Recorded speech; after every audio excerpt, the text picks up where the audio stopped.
It's truly amazing the number of conditions that respond favorably to cannabis. It heals in any circumstance with any condition.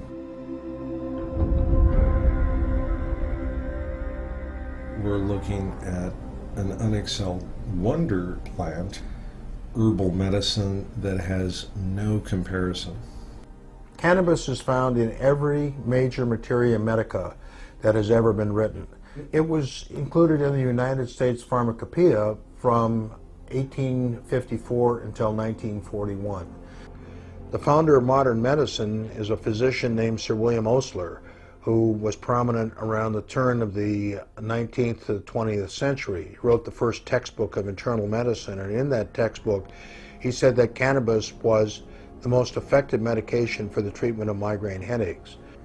The first modern research that was done on cannabis was done in 1949 that demonstrated its usefulness in treating epilepsy. I have a number of people who don't have epilepsy when they use cannabis regularly. Cannabis is remarkably well suited to our anatomy and physiology, even in the event one smokes it. Marijuana was widely used in the 19th century for the treatment of asthma.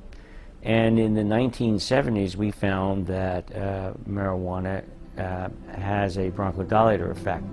It's because of the THC in marijuana. What is the evidence that marijuana smoking, habitual marijuana smoking, can lead to lung cancer? With respect to the development of lung cancer, we found no evidence of any increased risk of lung cancer occurrence in association with marijuana smoking alone. The THC actually has an anti-tumoral effect. And these are studies that were done both in experimental animals and in cell culture systems, and for different kinds of cancer. For lung cancer, breast cancer, thyroid cancer, prostate cancer, gliomas, brain cancer, that the development and growth, or the growth actually of the tumor is suppressed by THC, and metastases are also suppressed. There was a study done on AIDS patients by Dr. Donald Abrams of UCSF to specifically determine whether or not the use of cannabis had an adverse effect on AIDS patients.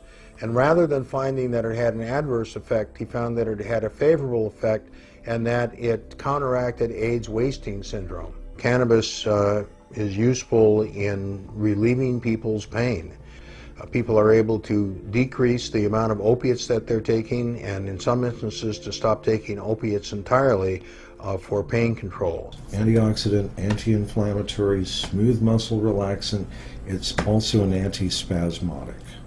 It's particularly effective in relieving pain from connective tissue disorders, from arthritis, from fibromyalgia, from systemic lupus, from reflex sympathetic dystrophy, a whole host of conditions that we don't really understand very well.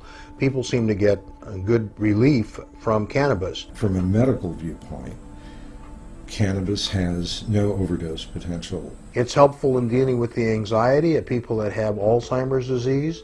It's helpful in dealing with the muscle spasms that are associated with Parkinson's disease. Cannabis has an unexcelled record in terms of providing safe and effective sleep.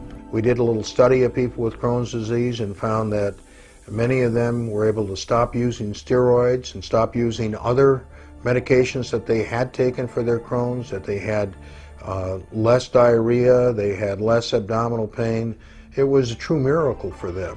Here you have a substance that makes you feel better, has no overdose potential, returns you to your cognitive level of functioning. We've got 15,000 studies that have been done, both basic science and clinical studies, that have demonstrated over and over again the medicinal value of cannabis. I think there's a very bright future for medical cannabis in this country.